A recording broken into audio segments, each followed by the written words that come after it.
Warning. This podcast may contain spoilers from whatever TV show or movie is mentioned. Please listen at your own discretion. Welcome to Viewers Anonymous.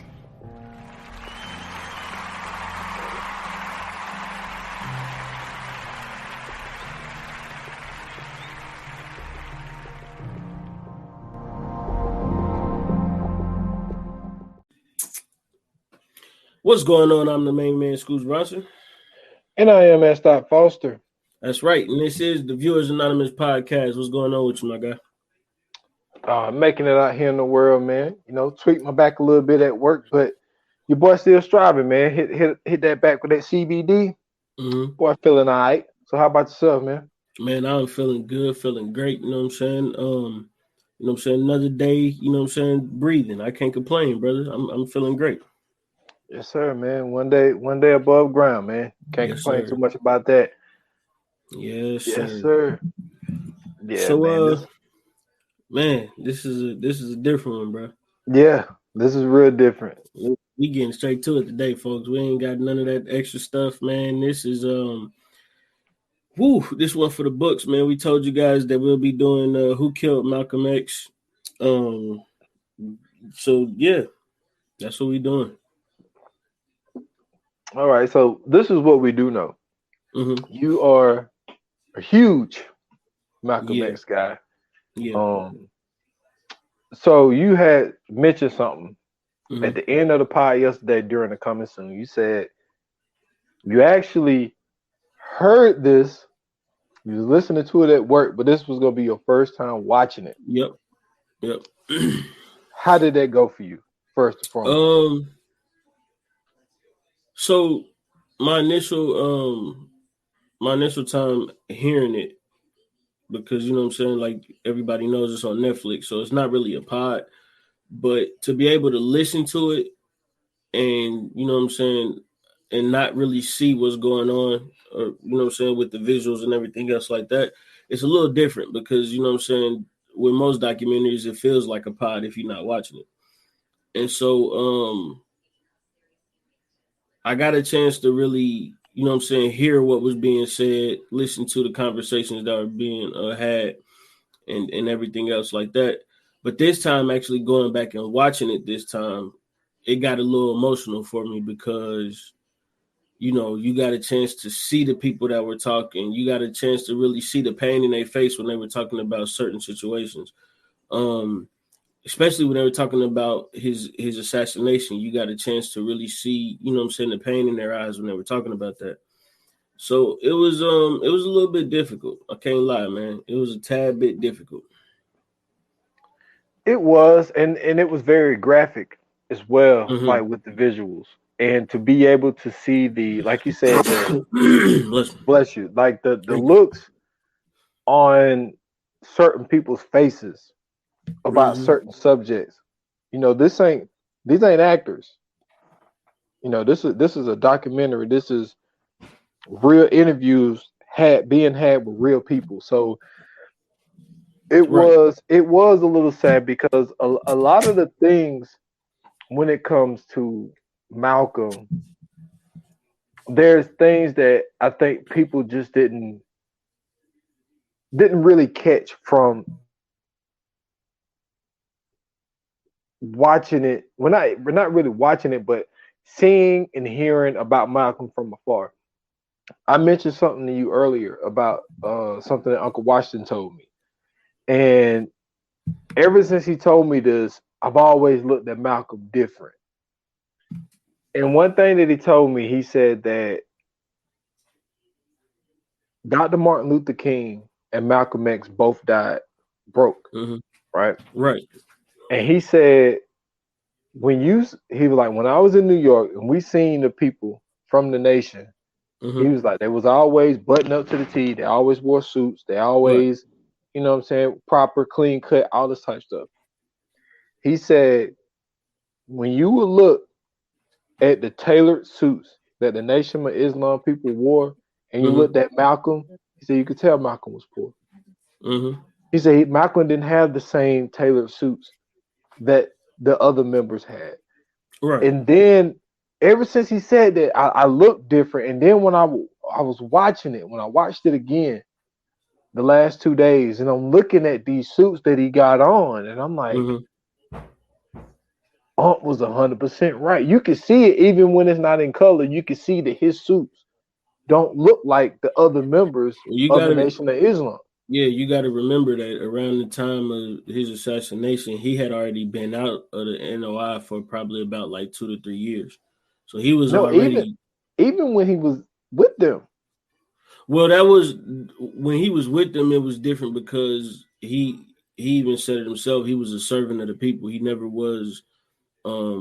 He didn't really use too much of the services. Like I remember that I read somewhere where they used to send him money, and he would only use that money for whatever it was supposed to be used for. He wouldn't use it to get anything to eat or do anything like that. Like he was strictly, you know what I'm saying, like to the point. Whatever he was supposed to be there for, that's what he was there for. Yeah, and it was just interesting to go back and look at it from that standpoint, and for all the things and all the information that was given in this documentary was crazy, man. And to think that there were one dude arrested on the scene, which he was injured while he was getting arrested, and that was Hare. And then 2 days later, then a day after that, you get Thomas 15 times Johnson, and then Norman 3 times Butler. They get arrested, and they claim their innocence the whole time. And I mean, that's what I gotta correct you real quick. Because you said 15 times. It's 15x. 15x. Yeah, and then it's 3x. And to think that there was no investigation. Well, the need for an investigation. This is true. This is one of the things that I caught too, right? So remember when his name was Herbert Stern. He was like the former DA dude or whatever that they was talking to in the bar. So when they were talking about do you think you got the wrong people? So he was, you know what I'm saying, like he kind of leaned up a little smug and started laughing and was like, do you really think that, you know what I'm saying, that I would be here talking to you if I felt like we got the wrong people? It was like, you think that's how the justice system works? You know what I mean? Like, and he said it like in a super smug way, but that just lets me know where his mind is and where his mind could have possibly been at that time. Remember, he was at the bar when they called him and told him that Malcolm X had been assassinated. So you could tell he had the smallest care in the world for the situation. He was only probably doing that because that was his job. And then he even said that there was no physical evidence to be collected. It's like, are you serious? But it was literally 3 guns. Yeah, with 3 different shell casings. It was 5 in total, but they only found 3 guns, or they knew of 3 guns. But it was 5 in total because apparently there were 5 men altogether who had been a part of the assassination. They only caught 3. And the 2 but the 2 was just basically there to start the distraction. The 2 weren't even there. The ones that got locked up, they weren't even there. Yeah, those 2 dudes, yeah. Yeah. Hold on, let me see. Butler and Johnson. Right. Butler and Johnson weren't there. The people that were there were, oh my goodness, I didn't even write it down. I forgot. You got William X, Benjamin Thomas, Leon Davis. Yep. And then there was somebody that was supposed to be like Kirby or it was something like that. In the Wilbur, is it Hare? Kirby or something like that. Yeah, Hare. He definitely was the one. He's the one that got shot by the bodyguard. Yeah. So they actually got footage of him getting saved by the police. Because remember the crowd had him. Yeah, they had him hemmed up. Yeah. Because he got injured in that all that commotion. But real quick, man, I want to give I want to give a shout out to Abdur Rahman-Muhammad, who was basically the centerpiece of this whole docuseries. A lot of the information and the inspiration behind everything that was going on in this documentary is all off of his all off of his research. Yep. If you guys have watched this and you're wondering why Abdur is talking so much in this documentary, or you know what I'm saying, they're questioning him so much, is because a lot of the information that they've gained and a lot of the information that they have been, you know what I'm saying, exposed to and privy to is because of his research. So this whole documentary or docuseries is basically based off of everything that he knows. And you know what I'm saying, he had the opportunities to go talk to certain people in the Nation of Islam and in the Fruit of Islam as well to get some of this information. And you know what I'm saying, even him being a part of, I believe he's a part of the Nation, but even him being a part of that, he had the ability to record some of this stuff too. So yeah, I just wanted to shout him out real quick because he was really the reason, you know what I'm saying, behind all of this. And also keep in mind, no law degree.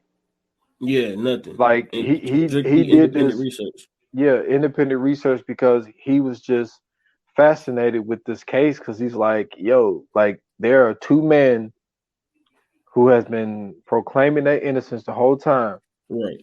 And not only that, the dude that is locked up that's actually talking releases the names of the four other accomplices that was with him, and there was no further investigation on this whole damn thing. Right. So it's it like to go back and to watch it again, because obviously when you watch something for the first time and then you go back and you watch it again, because this was my second time around, and you always notice different things when you watch something multiple times. Right. And it's just to go back and see it for the second time and the dedication that this dude had and the disgust that he had. Like when he went to New Jersey, oh man, to look at that broke my heart. To look at the boxing gym that William X had, and he was like, dude, like he's like, it kills me to see it. To know that this was the man that was claimed to the one who actually killed him, because they said the shell that actually killed Malcolm X was from a sawed-off shotgun. Right. And he was the one that Hayer said had the sawed-off shotgun. Right. And it's like, for him to change his name, you know, he get a Muslim name. It was Astafa, what was it? Astafa Muhammad, I believe. No, it wasn't Muhammad. No, I think it was. For him to change his name and to have a rap sheet that was as long as it was, but he was still out, able to get a gym, able to be in the neighborhood and quote unquote uplift kids and all of this shit. It's just like the disgust on his face, dude. Well, yeah, that's what I 100% agree, bro. That's why I said, like, to me that's really the one that broke my heart. The fact that when they found out who actually did it, and he started actually going around asking questions, because remember, he was trying to get that person to you know what I'm saying, to speak about it. And he was gonna, you know what I'm saying, interview him and ask him some questions. And then you just start hearing all these people say, you know what I'm saying, leave it alone. You know what I'm saying? This ain't, you know, you don't want to find out, you know what I'm saying? And he was going around. Remember, they were saying, like, yeah, everybody knew who did it. But, you know what I'm saying, nobody had the courage enough to, you know what I'm saying, actually do something about it, or even, you know what I'm saying, not even do something about it, like even say something about it. So, you know what I'm saying, like, this was just letting us know that all of these years, everybody knew who did it.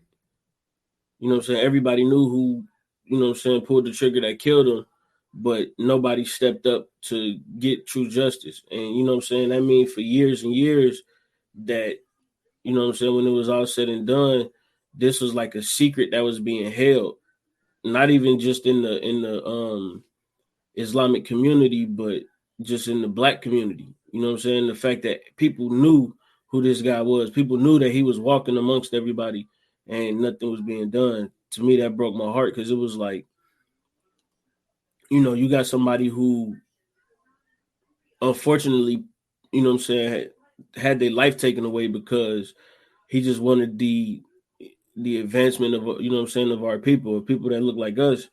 And, you know what I'm saying, like you said, he wasn't doing this for money. He wasn't doing this for nothing else, but strictly for, you know what I'm saying, the benefit of all Black people in this nation. So the fact that we know that he wasn't, you know what I'm saying, doing it for a profit, or he wasn't, you know what I'm saying, and then the crazy part about even that is the day that he went up to go speak, you know what I'm saying, he told him like, yo, he was like, it's gonna be an attempt on my life. And they was like, why don't you just go home if you don't feel good about it? He was like, nah, they need to hear, you know what I'm saying, they want to hear about my house getting bombed. So I'm gonna give it to him. I'm gonna talk to him. So the fact that he even still went there, and even attempted to give a speech, you know what I'm saying, and he showed that, you know what I'm saying, his beliefs was way bigger than, you know what I'm saying, his fears. That just lets you know just how special he was for real, bro. And the fact that people could let somebody just be walking around that, you know what I'm saying, that took, you know what I'm saying, him from us, is just crazy. So let's get into it, man. Like Yeah. the one thing about the Nation of Islam that I personally never really liked was the fact of how Elijah Muhammad was held. Like, Mm-hmm. I can't worship another man that walks the earth. I can't do it. Like, Mm-hmm. I don't care how great your ideas are. I don't care how smart you are. Like, at the end of the day, we all drink, spit, shit, all that type shit the same. So Mm-hmm. I never really got down with how this man was viewed. And so that was the one thing that always, turned me off. And like how Malcolm always would talk so highly of him, how he Right. changed his life. And, the honorable Elijah Muhammad would say, and all this type stuff. And it's cool, you know what I'm saying? That's his beliefs. That's how he can rock with it. Mm-hmm. Um, I just feel like at the end of the day, like we all here and we all got flaws. And when his flaws was starting to surface, which they also give you a depiction of this in The Godfather of Harlem. In The Mm-hmm. Godfather of Harlem, in the first season, I still gotta watch the second season, but in the first season, like people was going around and talking to these girls that were teenagers at the time Mm-hmm. and saying that how Elijah Muhammad is the father of their child, all this type shit. And Right. but his following, his base was so enamored with the good things that he done, like it didn't really do nothing to him. Like Well, his following stayed following him, basically. you also gotta understand this too, right? So um I kind of understand where you're coming from, only because you're not, you know what I'm saying, like you're not Muslim. So that's like basically saying that you don't understand why people fuck with Jesus. You feel what I'm saying? Yeah, Like, because technically but he's a prophet. He's not sitting here to be idolized or worshipped, but his word is the closest word to God. So if he says something to you, then you don't take that as his word. You take that as the word of God, not because, you know what I'm saying, this is something that he's saying, because you understand that he's the prophet sent by God, right? That's the thought process of it all. So when they speak of Elijah Muhammad, or when they speak of Louis Farrakhan, this is the way that they're looking at it. They're looking at it in the sense of being the prophet, right? The same way they would look at Moses, or, you know what I'm saying, anybody else that's considered prophetic. The same way that they would do Muhammad, you know what I mean, in Islam. So when these men are speaking, it's not, or when these men are saying something, or when people are speaking of these men, it's not in the sense of they're idolizing these men. They're idolizing um they're idolizing Allah. However, it's just that the word of Allah is sent through is used. Yeah, it's sent through these people who are basically being considered vessels for um the word of Allah or the word of God, whoever, what I'm saying, whatever religion you in. But that's just, to me, that's always the way that I looked at it. I never looked at it as like they idolized them. I think that with the situation that had happened with Elijah Muhammad, him having underage wives and bearing kids with them, I thought that was, of course, of course it's wrong. But under the rules of Islam, though, you really can't say that it's wrong, because like that's technically, the lifestyle that's lived in Islam. So, of course, if you on the, the law of the land is the rule, but at the same time, that religion is what that religion is. So I don't agree with it, but I understand. So yeah, that's right now. That's all I got. But yeah, I just wanted to get that real quick. Yeah, and even when Malcolm called him out on it, like it didn't make a dent. But like when you look at James Sabaz, right? So he was the one that was sent to New Jersey, the New Jersey Muhammad Mosh, number 25.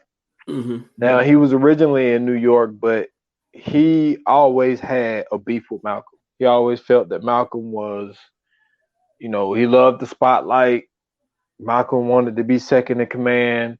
Mm-hmm. Like every time they showed an old interview of him, like he had nothing but negative things to say about Malcolm. Right. And he felt that Malcolm's morals was different from what the Nation of Islam was trying to do. Mm-hmm. Now, granted, Malcolm was a little different because Malcolm was more political. Elijah Muhammad was more religion. So, and Malcolm also was more bluntly with the things that he was trying to say and getting his points across. And James Sabaz really didn't like that shit. And I just think that it is a coincidence that he ended up going to that to the New Jersey Mosh number 25, because what the word is where the other those four, that's where the other four men came from. I understand, coincidences happen and all this type shit, but I don't know, man. I think that this situation is, when there's smoke, there's fire. Well, I feel like that somehow, some way, somebody from the NOI had something to do with it. Of course, they was involved, because we know at the time, informants were everywhere. You know what I'm saying? We seen in the docuseries where they had actual reports of what they called, was it top lev, or was it top? I think it was top lev informants. Yeah, top level informants. Top level informants. So that meant that those were the closest to Elijah Muhammad.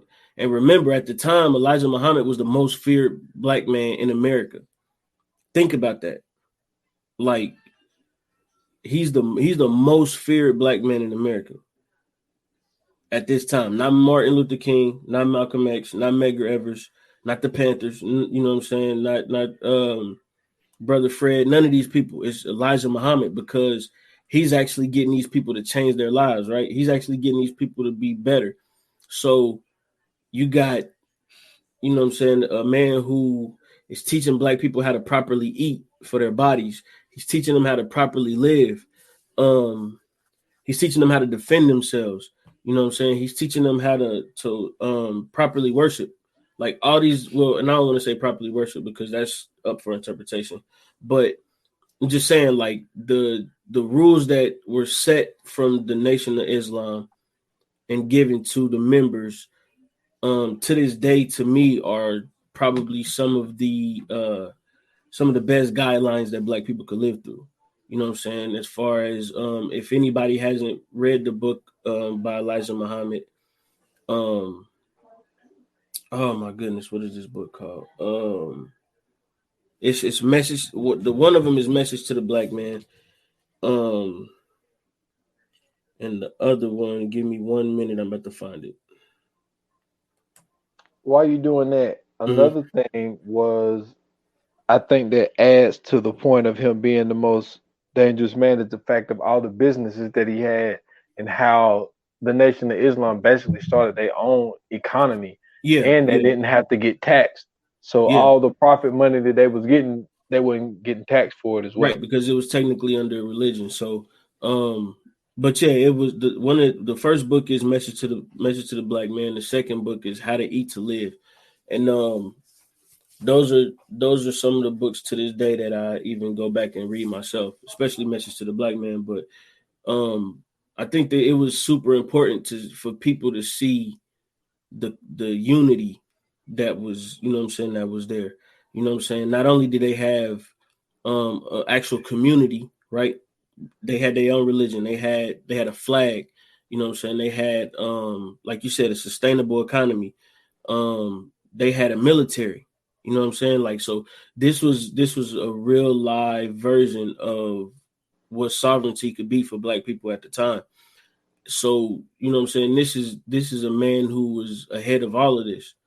So this is the most feared Black man in America at the time.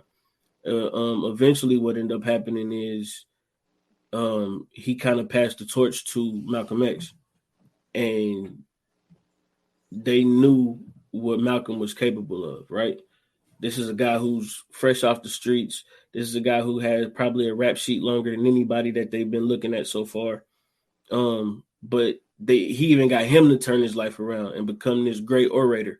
So if he could do that with him, imagine what he could do with the rest of the country.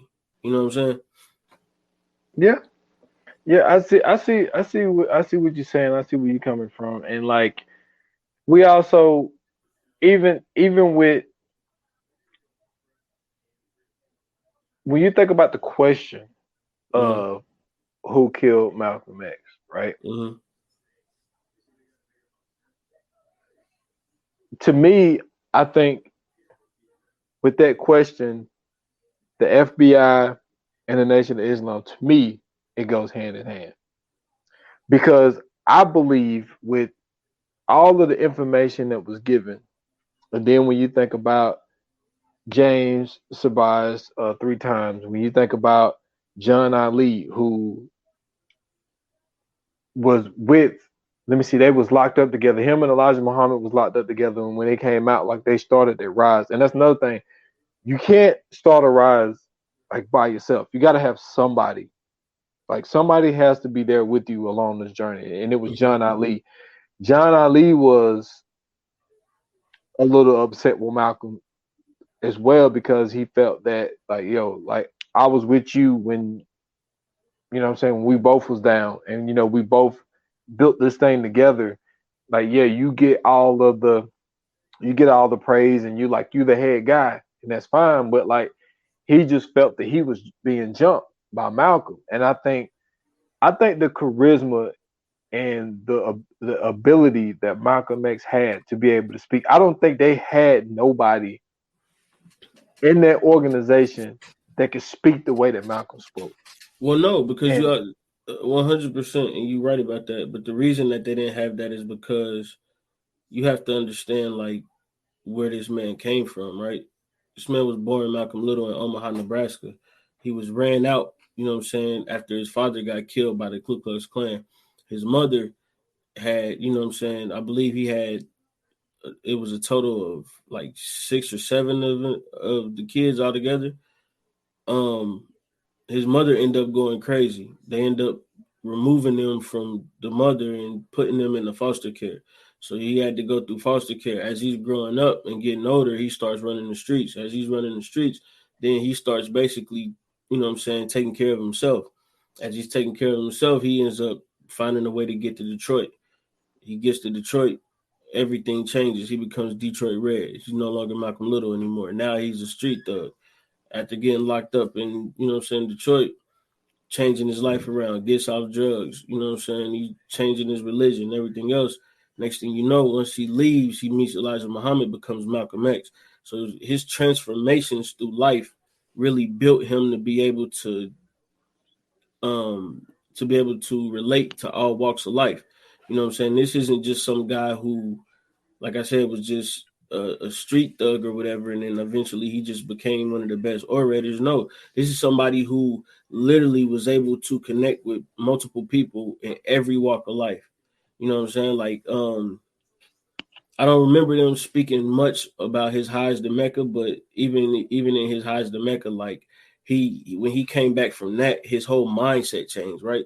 Because he was starting to see that Muslims just weren't black people. He started to see white Muslims with blonde hair and blue eyes. He started to see Indian Muslims and Chinese Muslims, and he got a chance to see how diverse Islam really was.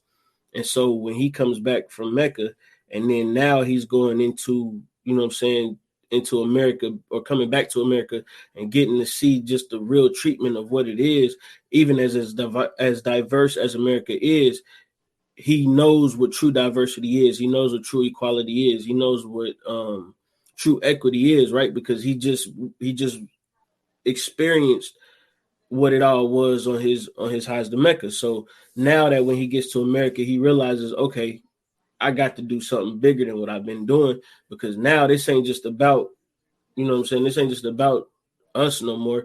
This is just an issue with this country. This is an issue everywhere. So now when he's speaking, because you mentioned it earlier, how he got super political. Yeah, it becomes political because when you get a chance to see somewhere else outside the world and you see that you're not treated that way, and then you come back home, this is where you're born and raised, this is really all you know. And then when you see that this is how you treat it, you like, okay, something ain't right. And so for him to be able to speak out against the politicians and the, and the system and everything else like that, I think that was a huge reason why, because, like I said, he got to see that diversity for real. He got to see what it was really about amongst, his fellow Muslims. Yeah. And I also think that when things really, really started to change, like, I mean, Malcolm always had a strong approach to what he was doing. Right. I think when Ronald Stokes got shot and killed 100%. Out in LA, I think that's when a lot of shit changed. Because I think that the thing with Malcolm, he was always blunt, but like after this, it got worse. Because it got personal. Yeah, it got personal because he was like, this young kids get shot and killed when he was surrendering. So Malcolm took it personal because he's had conversations with Ronald Stokes. Like they was actually friends. Like every time he went to LA, like him, they always linked up. And remember, he was one of the ones that was helping him build the mosque out there too. Exactly. Yeah. And so he really took that personal. And I think that, the statement that Malcolm made in December of '63 about the chickens coming home to roost, when it talked about Kennedy, MLK, not MLK, but JFK. Yeah. So when JFK got shot, like they told Malcolm not to speak on it. They were just like, look. Good point, because this is also when he's starting to get basically banned from the NOI.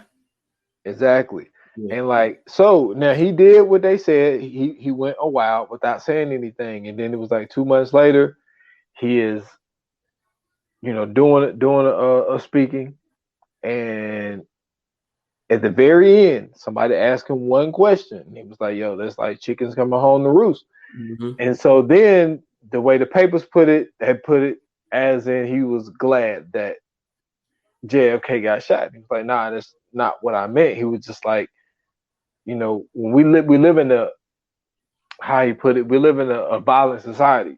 And he was just like, when I made that statement, it was just saying like, yo, like, you should have known this was going to happen. For what this man was doing, you should have known that this was going to happen. And like, so he was trying to justify his statement. And the Nation of Islam, suspending him for 90 days. Right. And so he went completely ghost, except when he went down to Miami, was having the conversations with at the time Cassius Clay, and then ended up getting him in. And the crazy thing about that is that's why I didn't get a chance to watch that new one. I'm gonna get into that. Yeah. But to see how he was the bridge in getting Muhammad Ali in there, and then right off the rip, Muhammad Ali had to make a decision to either rock with Malcolm, the person who basically got him in, even though he's been looking into it. I think he said it was 2 years, but he really didn't join the nation full-fledged until Malcolm came down to Miami to come talk to him. Right. And then right off the rip, he had to make a decision. And he went with Elijah Muhammad because Elijah Muhammad had stuff to give. At the time, Malcolm didn't have anything to give. He didn't have anything to offer at the time because he was suspended, and the Nation of Islam was really, pushing him away at this point. Well, you also got to remember too that not only was the nation pushing him away, there was fear in the nation that he was trying to replace Elijah Muhammad because he was garnering so much attention. He was gaining so much popularity, not just amongst the members of the NOI, but the members of the Black community in general. You know what I'm saying? He was technically being looked at as a black nationalist leader, not just from the media, but from the people, altogether. He was, when you have somebody who speaks up and they're not afraid to, speak back about, somebody attacking. Remember when he was talking about Martin Luther King, he said, Martin Luther King basically wants us to, continue to be oppressed. He basically wants us to turn the other cheek as we're getting attacked. He said, that's not what we taught to do. We taught to fight back. If somebody attacks you, you more than welcome. You put your hands on them, just as much as they put their hands on you. You defend yourself by any means necessary. And so, when somebody's preaching that, and then you got all of these people who getting, hit with water hoses and attacked by dogs, and you start to hear that rhetoric, everything is, different, because now it's like, yeah, this is what we've been trying to do this whole time. Like, yeah, okay, so now we got somebody who talking about fighting back. Now we got somebody who talking about, us going to get our guns and, and shooting at them instead of just sitting there being shot at or throwing bricks back, or shit, hitting some of these dogs that's coming after us. So, when you start to hear that rhetoric amongst, amongst the situation that was going on with the, the marching and everything else and the non-violence, you get a lot of those people that's starting to move over to that side and, starting to stand behind Malcolm. Yeah, but also the Nation of Islam had to realize that they memberships a whole lot higher when Malcolm was speaking. 100%. So Malcolm brought a lot of people in talking the way that he talked, but then at the same time, up north, people are more aggressive up north than they are down south. Like I think that movement that Malcolm was not Malcolm, but that Dr. Martin Luther King was doing, it was more accessible to the people in the South because the people in the South there was more opportunity for someone to get hung for a tree down in the South than it is for somebody up north. Like it was just not true at all. People still getting lynched out here. Niggas getting lynched in California, my G. California is different. I said up north. Nigga, up north, like it's places where niggas was getting hung up there too. But I'm saying like people are getting hung everywhere. But what I'm saying is one of the most racist places in America is Boston, Massachusetts, bro. Think about that. Like Boston, when they talk about Harriet Tubman, right? When Harriet Tubman was freeing slaves, she was freeing them niggas from Connecticut, my nigga. She wasn't freeing them niggas from the South. Think about that. She did go to the South a couple trips. Bro, she was freeing niggas from Connecticut, my nigga. Well, yeah. I know that. What I'm saying is, when it comes to the South, right? For number one, you're outnumbered down here. especially during those times. Yeah. No, and I'm not, and I don't want to make it seem like it's a contest. It's Yeah. I don't want to make it seem like that. I don't mean it that way. I understand what you mean because of Jim Crow, because of, you know what I'm saying, like literally Texas being the last state to have slavery. You know what I'm saying, having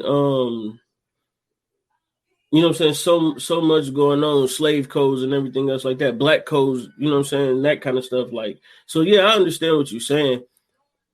It's just I feel like it's the country in general. Like, I don't like the fact that people try to make it seem as if like the South is just like this hotbed of racism, when it's like, yo, you can go to the South, bro, and you could be you can make way more white friends than you ever could going to Minnesota, my nigga. You know what I'm saying? Like, with the ease.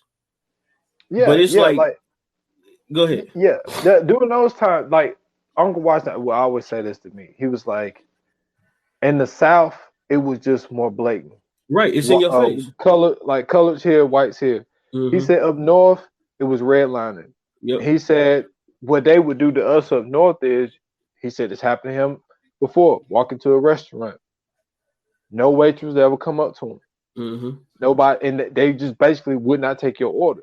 Right. He was like, in the South, they getting the mob and they pulling your ass out of there. Mm-hmm. So like that's what I meant by, like, the people were more aggressive in the North because the racism was just a little different than it was down here. And then you was a whole lot outnumbered. And then the mentality is everywhere because everybody talk about the black migration. There was a white migration as well. Like, a lot of those people from the South. Yeah, but also, like you said, a lot of them motherfuckers moved to like Utah and Montana and all that type shit. Like you said, you might not make no white friends in Minnesota from shit. A lot of them motherfuckers came from the South with that South mentality. Mm-hmm. So, because they just felt that the whole thing about racism that's so crazy is, it's like, yeah, there are a lot of situations where white people take over. But don't also remember, Compton was all white. Mm-hmm. Those motherfuckers moved out. You know what I'm saying? Mm-hmm. There are cases where a lot of cities that was very white, and then it switched over to black, but a lot of times switched over to black because they just said, look, we'll let them motherfuckers have this shit. We'll dip out. Because when you look at a lot of those places like Montana, Wyoming, North Dakota, that people say South Dakota is like some of the racist motherfuckers ever. But at the same time, there ain't no black people there either.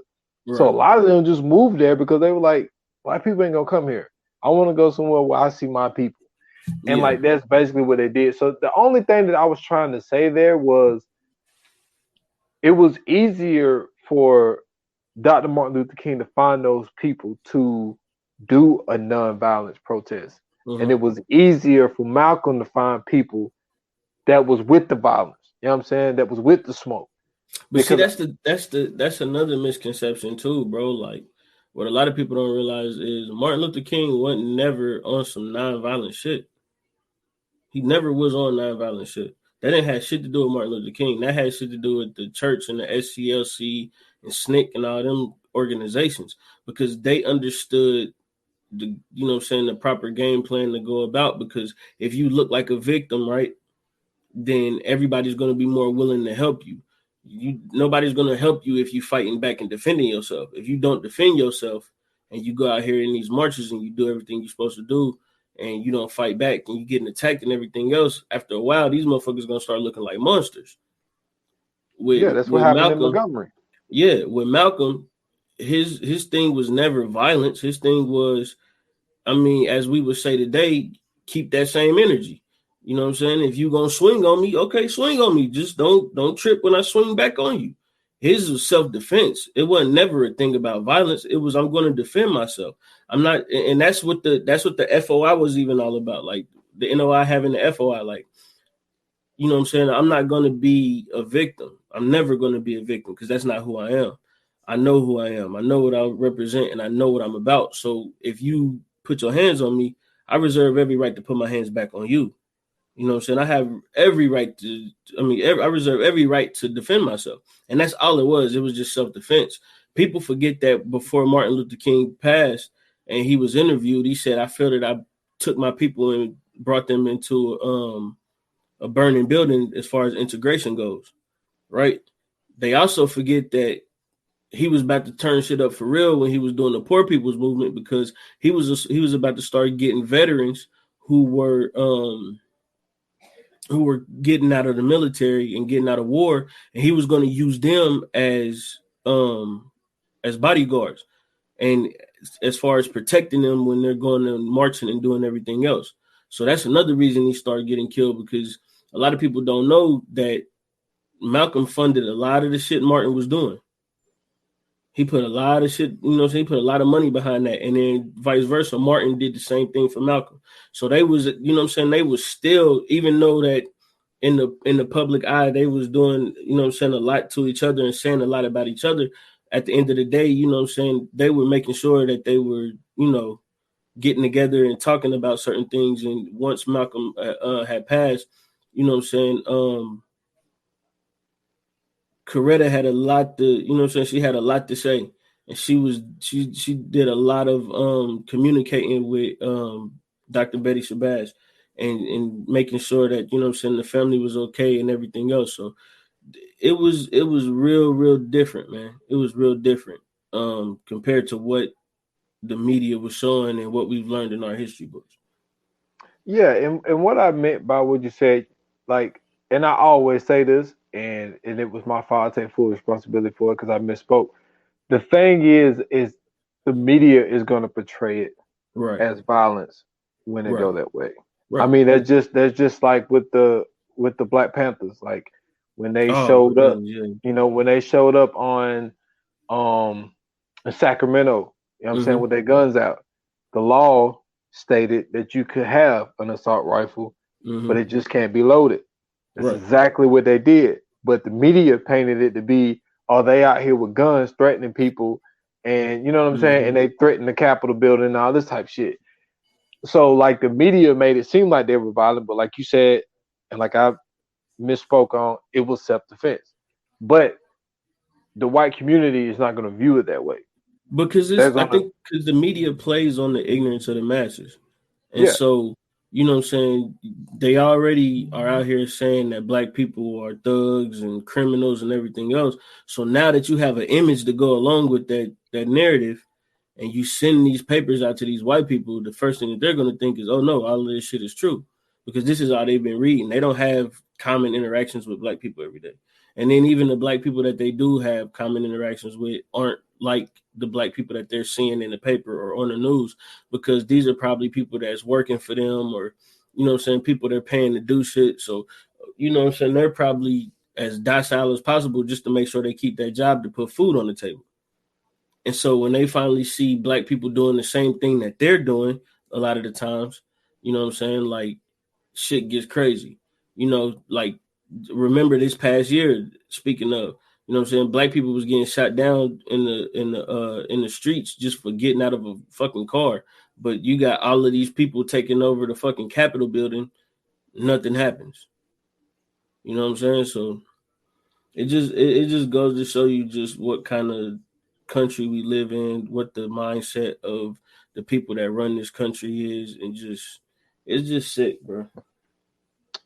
Man, absolutely right, man. But Arthur Fulton, he was assigned to the case in 1960 with the FBI, and so when Malcolm basically left the Nation of Islam and was doing his own thing, Fulton went to talk to Malcolm, at his home, came to his home, and he said that he didn't even know Malcolm was recording him. So Malcolm recorded the whole conversation because he tried to flip him. Yeah. And he was just like, Malcolm basically, he knew Malcolm wasn't going to go for it, but he was just like, I got to do my job. I got to make an attempt to see if I could get him to flip on the Nation of Islam and everything that Elijah Muhammad was doing.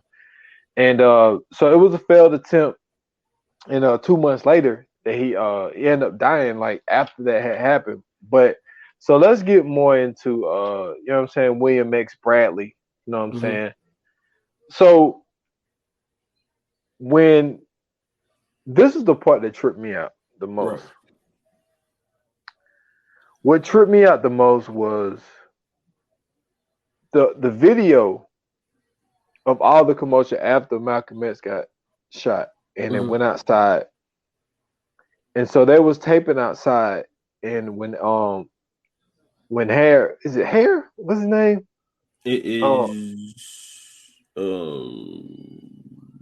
Hare. So when Hare was getting beat up, like you said, the police saved him. William X walks right past the fucking screen, my guy. Yeah.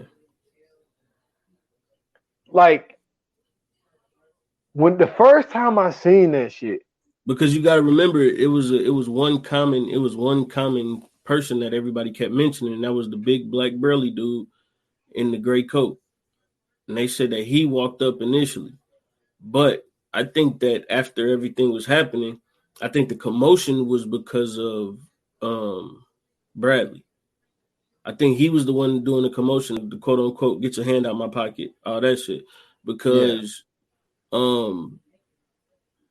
everybody else, like I said, everybody else kept mentioning the I said Bradley, I meant to say Hare, but everybody else kept mentioning this big black burly dude in the gray trench coat. Everybody, that's a common, you know what I'm saying? That's a common thing across the board.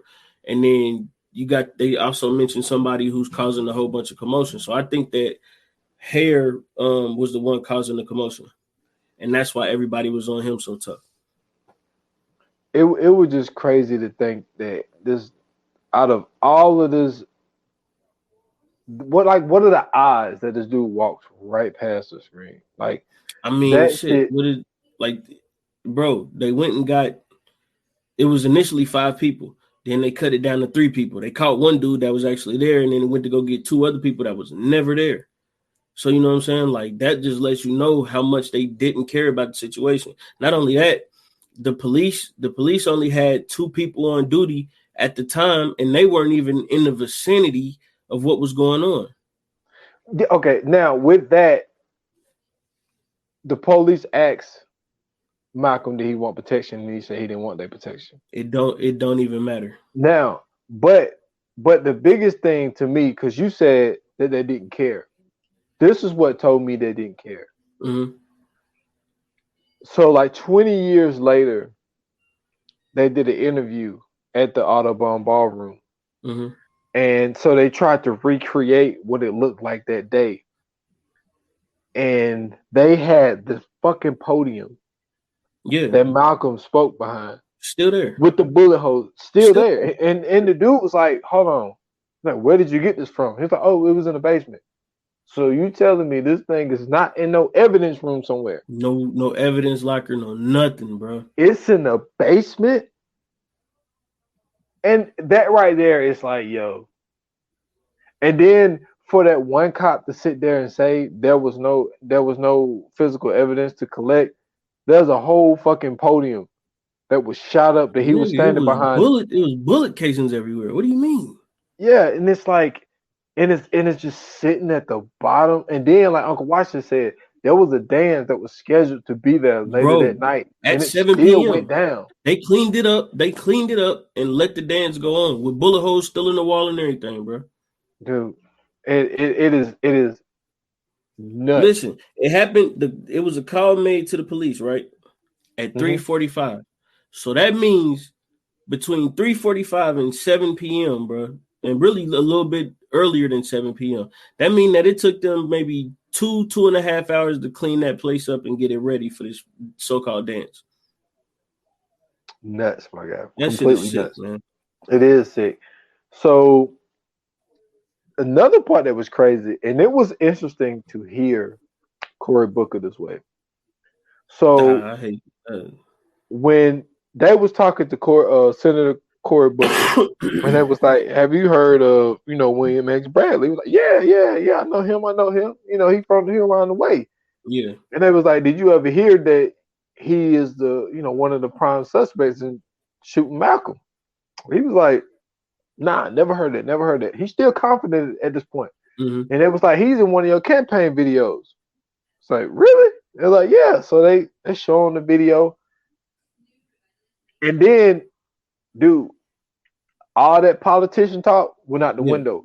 Yeah. The thing about politicians is everything is scripted for them. They know every question is coming. They know all they got 2 to 3 answers to go with a question. Like they know. He had nothing. I mean, like what can you say? What can you say to that though? He's just like, oh well, we got to see the evidence. We got. It was just like, it was just weird because he always talks so confident.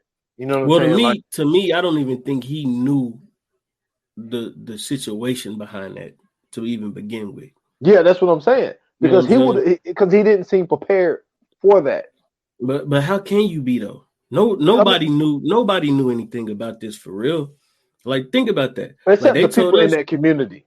100%. So you know what I'm saying? Growing up, they telling us that, you know what I'm saying, Malcolm X was just assassinated by the members, you know what I'm saying, of the Nation of Islam.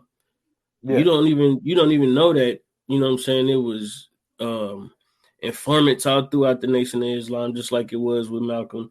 With Martin, you know what I'm saying? You don't even realize that all of these people who we think are members of the nation ain't really even members of the nation. They just happen to be tagging along. You know what I'm saying? Like, even the people in the Audubon ballroom that day, a lot of them weren't even Muslim. Yeah, that was there to hear the speech to see if they wanted to, you know what I'm saying, become a Muslim. Exactly. So, you know what I'm saying? That just goes to show you how, you know what I'm saying, how anybody could have been in the crowd that night. You know what I'm saying? We seen this same thing with Brother Fred.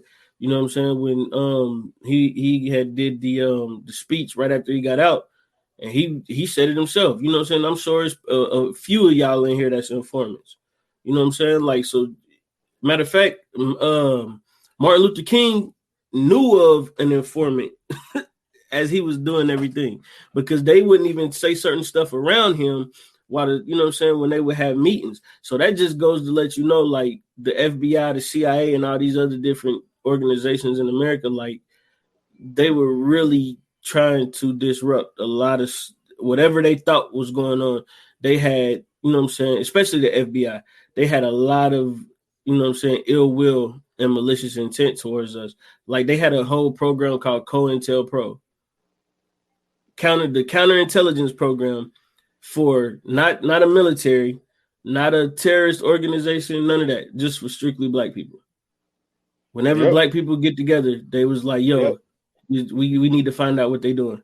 To prevent the rise of a black messiah.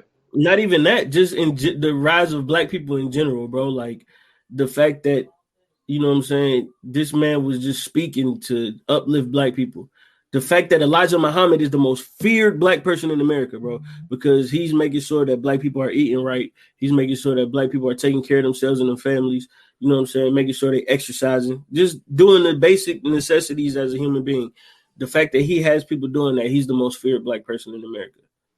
That just lets you know what I'm saying, what we up against. Yeah.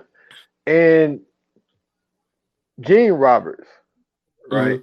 So Gene Roberts was Malcolm X's bodyguard for those last couple of months.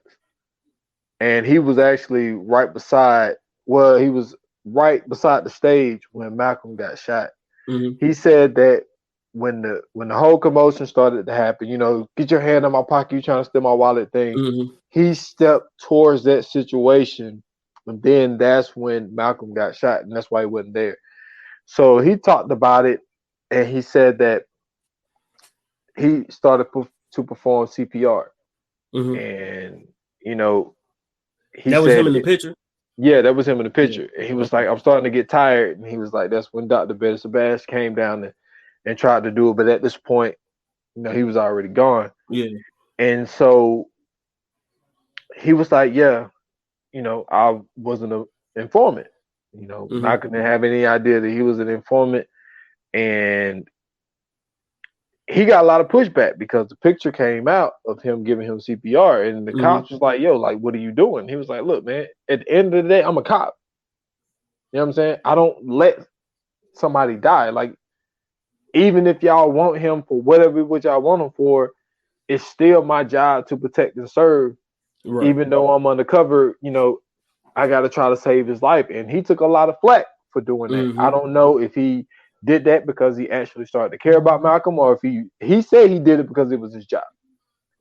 We don't know. I don't think he would ever tell the truth on that situation, or maybe he did. But what was also interesting was the FBI said they had 9 informants there that day. The crazy part about the whole thing is, out of all of those eyewitnesses, they didn't interview none of the 9 informants that was there that day. But not even that, bro. Think about that. You got 9 informants. That means that's 9 qualified people, right? Because 9 times out of 10, if they informants in the NOI, then 9 times out of 10, they either work for the FBI, they work for the New York City Police Department or whatever, but they have some sort of training.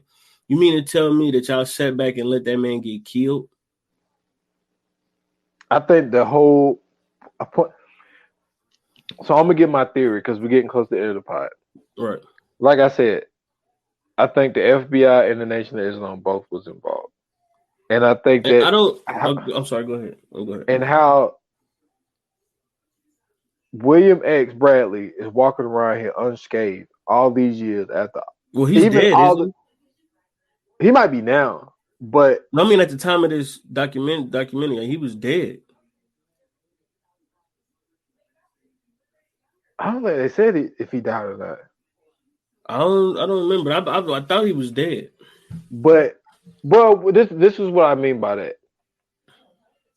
For him to have the rap sheet that he had and to still change his name and still get arrested under his Muslim name as well. They sent him in there to do that. Like, I think, this is my theory, Gene Roberts knew that it was going to go down that day. I think they all knew, man. I think they all had something to do with that shit. It was probably his idea to say, yo, you got to start a commotion, say somebody trying to steal your wallet or something. And that's going to get me out of the way. Or it's going to give me time to be able to do what I need to do. And then we get out exactly. of it. I want to say that I don't think that the Nation had anything to do with it. Like, I'm not saying that they didn't or they did. I'm saying that I don't think this was their intention, right? Because Elijah Muhammad specifically said that he didn't want anybody touching Malcolm X. I think that he still had a lot of love for Malcolm. I think that them as a group had a lot of love for Malcolm. I feel like they just felt like they couldn't control Malcolm. I think that what ended up happening was just like any other organization. I feel like the actions of a few is not indicative of a whole organization in general. But the same thing with the Panthers, same thing with Martin Luther, Martin Luther King's movement with SCLC, SNCC, and all them. Same thing with the NOI. I think that, these government organizations got a hold of a few people, and unfortunately, those people weren't as loyal as we feel like they should have been. And their actions caused the lives of some very important people in our history. And I hate to even hear that, you know what I'm saying? Just knowing that, we all just watched a movie where this was, we just watched a movie about an informant who, helped to get Brother Fred assassinated. You know what I mean? Like, just think about that. We literally just watched a movie about that. We just did a movie about that. So it goes to show you that, any of this shit could be possible. You know what I'm saying? J. Edgar Hoover is a man. Yeah, I don't know, man. J. Edgar is the biggest gangster that ever touched. I wouldn't even give him the kudos of calling him a gangster. He's a coward. I mean, that he is. He hated himself. Yeah, he hated himself being gay. Bro, he wrote in I forgot. I don't know if this was. I don't even think this was the doc. Was this the documentary where he sent the note talking about you give us Negroes a bad name? No, that was Judas and the Black Messiah. No. He wrote. Okay, no, he wrote the letter to Martin Luther King. He literally wrote a letter. They have it on file and everything. I want to say you could probably go to like the Library of Congress and look it up. But he wrote a letter to Martin Luther King and told Martin Luther King that you give us Negroes a bad name. You know the proper thing to do would be for you to kill yourself, because people don't know J. Edgar Hoover was like mixed or some shit like that. Well, I know this is my first time hearing of that. I Yeah, never heard that. I gotta find it. If I can find it, I'll post it up on the Viewers Anonymous Instagram. But it just goes to show you like just how deep the hate is for black people. The fact that you have this running through your veins and you still like you hate it so much that you even tried to use it to, you know what I'm saying, discombobulate a whole movement. All because, you know what I'm saying, you unfortunately, quote unquote, got a taste of the sweet life, and you know what I'm saying, you just felt like you was passing, and you was too much of a coward to stand on something, and you just decided to go with the flow. You know what I mean? I don't fuck with dude. No, I mean I don't either. But I mean also, man, like the reason why I don't say, I mean, like you say, I would never say the whole group because like I would never lump anything all together. There's always going to be a few people to fuck some shit up. But like, right. But another reason why I believe that there was some involvement because when his house got bombed, Mm-hmm. right, and so he went out and he spoke about how it was them. Now, the house got bombed after they went to court because Malcolm was living in the house, and Elijah Muhammad tried to say, "Yo, this is my house, and I want you out." And he tried to evict him. Malcolm ended up winning that case. Then all of a sudden, his house get bombed after he made the statements about him, having children with the, I wouldn't be shocked if the FBI had something to do with that either, only because they did their damnedest to try to cause a rift between Malcolm X, and Elijah Muhammad and the Nation of Islam. You know what I'm saying? They did everything within their power. They're still doing it to this day, which is even crazy because they saying that Louis Farrakhan had something to do with Martin Luther King, Malcolm X's death. So, you know what I'm saying? Like just even the fact that even after his death, they still doing everything that they can to cause that rift. You know what I'm saying? Like they think about that, bro. This man has been dead since 65. And they still to this day are saying that he's involved in Malcolm X's death to cause a rift between black people and the black community. Everything he's saying is true, but at the same time, the FBI didn't make Elijah Muhammad say that he did it to himself. No, he didn't. But he did. He said it on camera. No. I know exactly what you're saying. They didn't have him say that, but it's the same thing as Malcolm X saying the chickens came home to roost. You feel what I'm saying? I see what you're saying, but I think the rise in the popularity of this man. I just think that Elijah Muhammad thought that he was going to fall off when they pushed him out. I don't think so. I think Elijah Muhammad knew exactly what he was doing because Elijah Muhammad was the one putting him in the forefront. I think that Elijah Muhammad wanted him to be next in line, and for him to eventually take that spot because Elijah Muhammad knew that he was going to be out of here soon. I think the truth of the matter is that the government knew, and they seen what was happening, so they did everything within their power, like they always do, to get a hold of that and cause some catastrophe. I see what you're saying, but I just disagree because I just don't think he's the martyr that everybody believed that he is. I just think that everybody got flaws, and there ain't no such thing as a perfect person. There's no perfect leader. I think that everybody got something, and I just think that this man has been portrayed to be the most perfect man in the world, and it's just like who's that? Elijah Muhammad? Yeah, and I don't think that's how he's portrayed. I just, once again, like I said, I think that when you have that when you're supposed to be prophetic, right? Because they do the same thing with Bishop T.D. Jakes. They did the same thing with Bishop Eddie Long. They do the same thing. They did the same thing with Joel Osteen. Who was the cool preacher? The dude that was always at basketball games and shit, and he was with Justin Bieber and shit. Oh, Carl Lynch, right? They did the same thing with him, and then they found out he was cheating. So I mean, yeah, they did the same thing. They did the same thing with Pastor John Gray.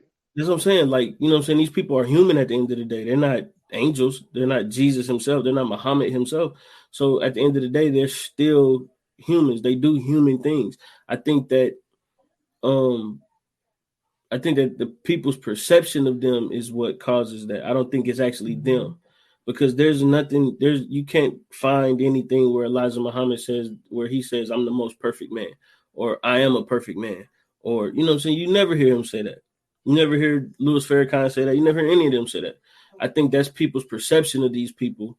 And because these people are in the positions that they're in, that people create that image of them. True. And I mean, and I guess maybe some of the stuff, because when they talk to that one guy, I hate all these Muslim names. I can't pronounce all of them. Mm-hmm. But the one historian guy, he was saying that they was reading the taps that they had on Elijah Muhammad, and he said something. He was like, Malcolm, we got to get this taken care of, or we got to take care of him, or something like that. And he was like, there are certain ways that you would talk to, like, there were certain ways that Elijah would talk to certain people. And he was like, and that group of people that he was talking to knew that mean to take Malcolm out when he said to take care of him. But see, that's what I'm saying. Nah, I wouldn't even ride with that, because how do you know that? You know what I'm saying? Like, how do you know that specifically? But how do you know?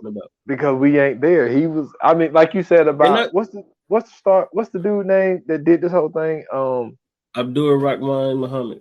Yeah, like you mentioned earlier with him, you was like, he's actually in the nation. So there's certain things that he would know that we wouldn't know, because we're just not there. But I mean, like I say, like, this is a conspiracy just like everything else, just like the JFK shit. I mean, there's a whole conspiracy around this dude's death. There's a whole conspiracy around Malcolm's death.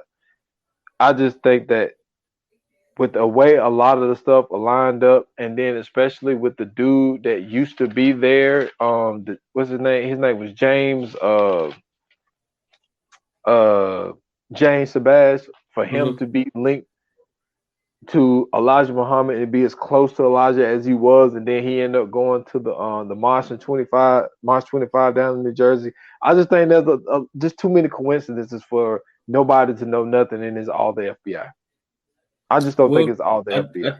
I think that a lot of people know more than what they've been leading on, and eventually we'll end up finding out the real truth. I mean, I know we got a lot of truth from this. We got a lot in this one, though. Yeah, we got a lot of truth from the docuseries, but I think that it's going to be even more as time goes on.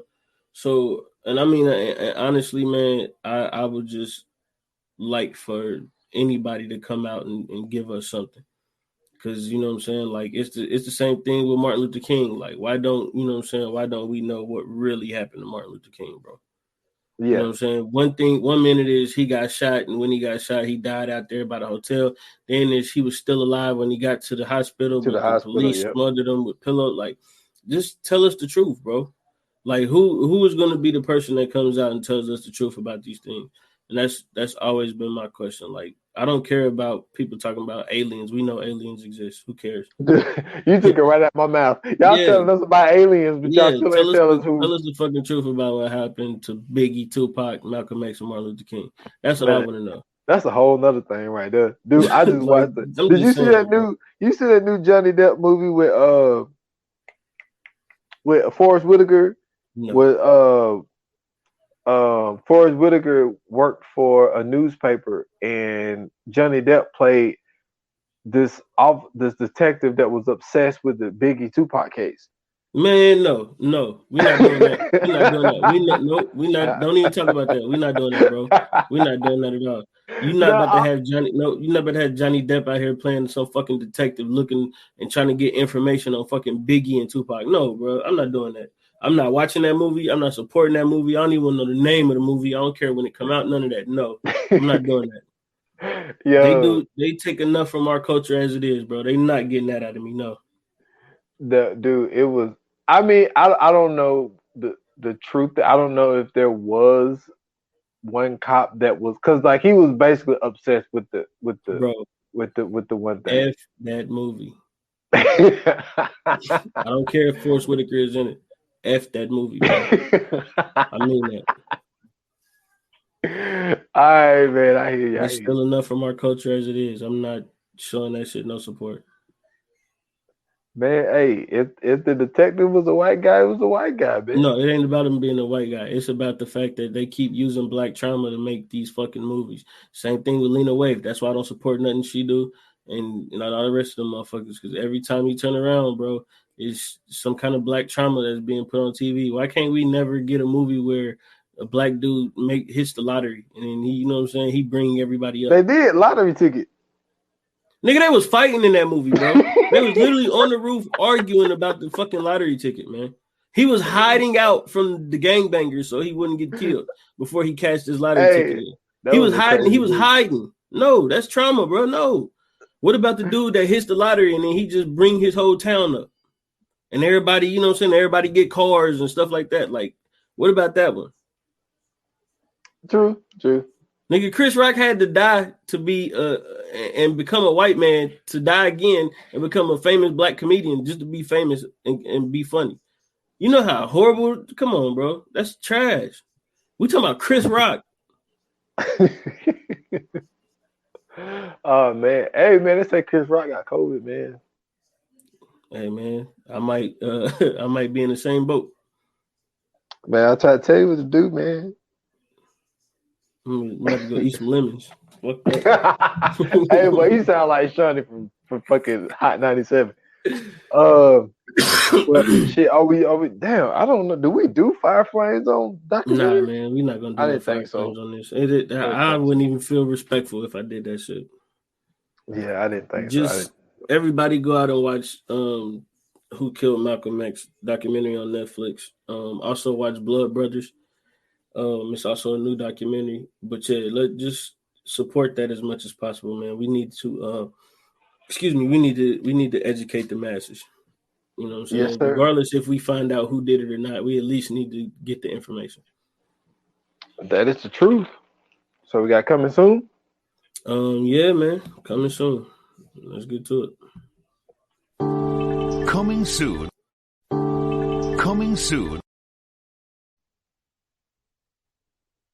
Yeah, man. So this next movie is Miracle at St. Anna.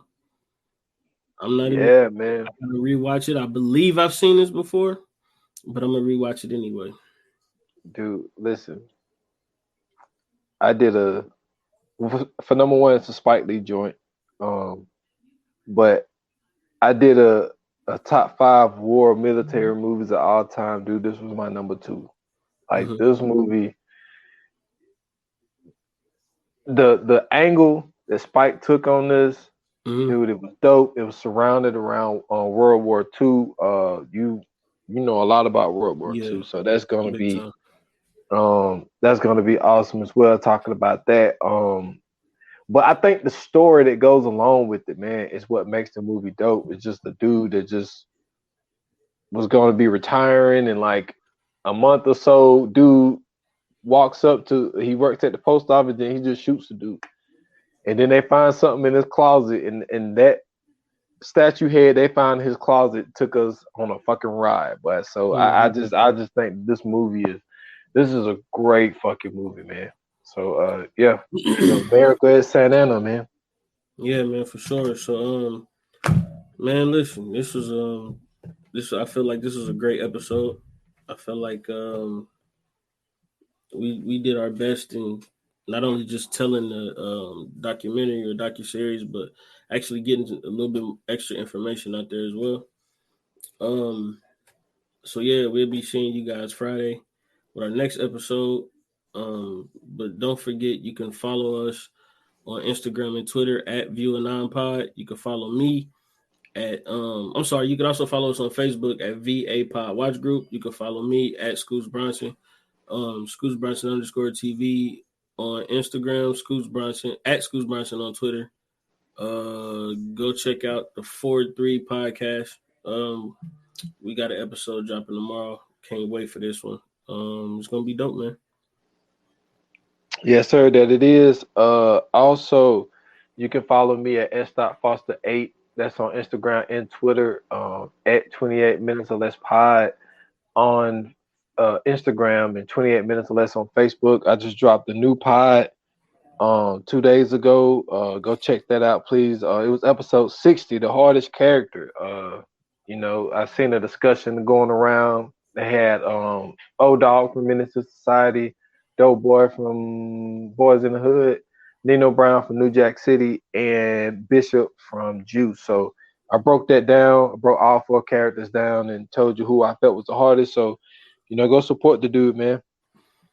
For sure, man. Thank y'all for tuning in. Thank y'all for listening. Once again, see you guys Friday. Like they say in Hollywood, that's a wrap. Okay.